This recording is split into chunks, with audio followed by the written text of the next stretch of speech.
नमस्कार, bits news 24x7 में आप लोगों को स्वागत है।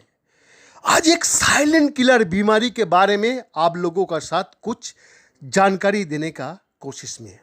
जी हाँ, विश्व थायराइड दिवस। थायराइड है क्या? क्या ये बीमारी जानलेवा है? थायराइड क्या साथ सबसे बड़ी दिक्कतें ये है कि करीब 1/3 लोगों को पता ही नहीं होता कि वो इससे पीड़ित है।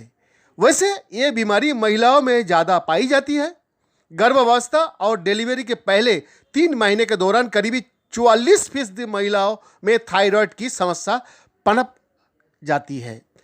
आंध्र प्रदेश का गुंटूर का मशहूर एंडोक्रिनोलॉजिस्ट डॉक्टर बलम भरनी ने इस बार पत्रकार से बातचीत की एवं उन्होंने जो बताया, ये ग्रंथि दिल, दिमाग और शरीर के दूसरे अंग को सही तरीका से चलाने वाला हार्मोन पैदा करता है। ये शरीर का ऊर्जा का उपयोग करने में सक्षम बनाता है और उसे गर्म रखता है। वो कहते हैं एक तरह से ये ग्रंथि शरीर का बैटरी की तरह काम करती है। यदि ये ग्रंथि कम या ज़्यादा हार्मोन छोड़ती है तो थायराइड का लक्षण दिखाई देने लगता है। थायराइड ग्रंथि जब शरीर के लिए पर्याप्त हार्मोन पैदा नहीं कर पाती तो इससे या इसको हाइपोथायरॉयडिज्म कहा जाता है। ये उस खिलौना जैसा मामला है जिसकी बैटरी खत्म हो गई है और तब शरीर पहले जैसा सक्रिय नहीं रहता और इसके रोगी जल्दी थक जाता है। वही यदि थायराइड ग्रंथि ज़्यादा हार्मोन पैदा करने लगता है तो इस समस्या को हाइपरथायरॉयडिज्म कहते हैं। ऐसे में मरीज का दर्द उस इंसान जैसी होती है जिसने बहुत ज़्यादा कैफीन ले लिया है। तीसरी स्थिति थायराइड ग्रंथि की सूजन है, जिसे गॉइटर व गोलगोल्ड या घेंगा कहता है। दवाओं से ठीक ना होने पर इसे सर्जरी करके ठीक करने का जरूरत भी पड़ सकता है। हाइपोथायरॉयडिज्म का क्या लक्षण है? ओजन बढ़ना, चेहरा पर, पैरों पर सूजन, कमजोरी, आलस होना, भूख ना लगना, बहुत नींद आना, बहुत ठंड लगना, महिलाओं को मामले में माहवारी चक्र का बदल जाना, बालों का झड़ना, गर्भधारण में समस्या आदि। बेल्लम भरनी का अनुसार चूंकि इसमें ज़रूरत से ज़्यादा हार्मोन निकलता है, इसलिए भूख लगने और पर्याप्त भोजन करने के बाद भी ओजन घटने लगता है और दस्त होती है। साथ ही बेचैनी होती है, हाथ और पैर कांपने लगता है और गर्मी ज़्यादा लगता है।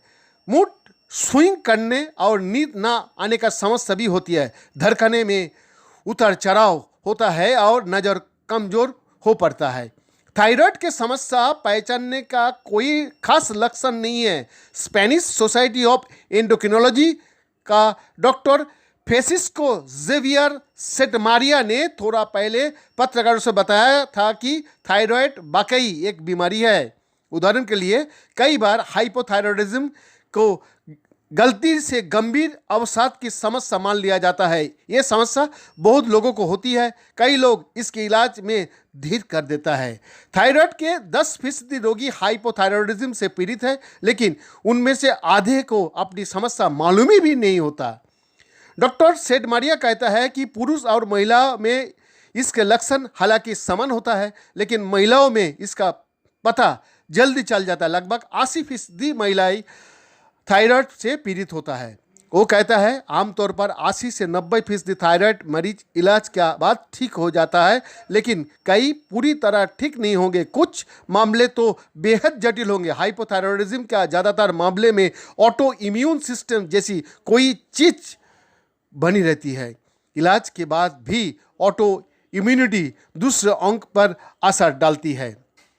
डॉक्टर भरनी का कहना है कि डायबिटीज़ की तरह हम थायराइड का हाल भी ठीक से पता नहीं कर सकता। वो बताते हैं कि हाइपोथायरॉयडिज्म का मतलब T3 T4 का स्तर कम हो जाना होता है। वही TSH यानी थायराइड स्टिमुलेटिंग हार्मोन का स्तर बढ़ जाता है। दूसरी ओर हाइपरथायरॉयडिज्म में T3 T4 का स्तर बढ़ जाता है और TSH का स्तर कम हो जाता है।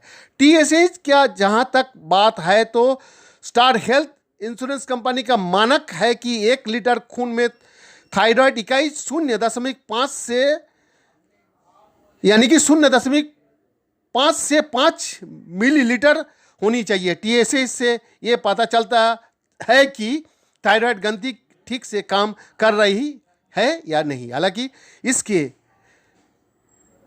उम्र और अवस्था के अनुसार बदलते रहता है, यानी बच्चे, वयस्क और गर्भवती महिला में ये बदलते रहता है। डॉक्टर भरनी का कहना है कि यदि परिवार को किसी सदस्य को थायराइड की समस्या है तो उनके बच्चे भी इसकी चपेट में आ सकता है। दुर्भाग्य की बात यह है कि इससे बचने के लिए कोई एहतियाती उपाय नहीं किया जा सकता है और केवल रोग होने पर इसका इलाज ही हो सकता है।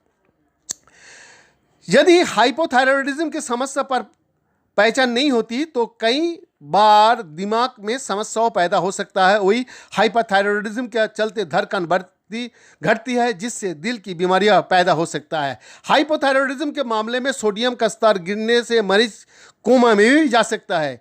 बच्चे को पैदा होने के बाद यदि ये समस्या पहचानी नहीं जाती तो उनका मानसिक विकास रुक सकता है, उनका IQ लेवल कम हो सकता है।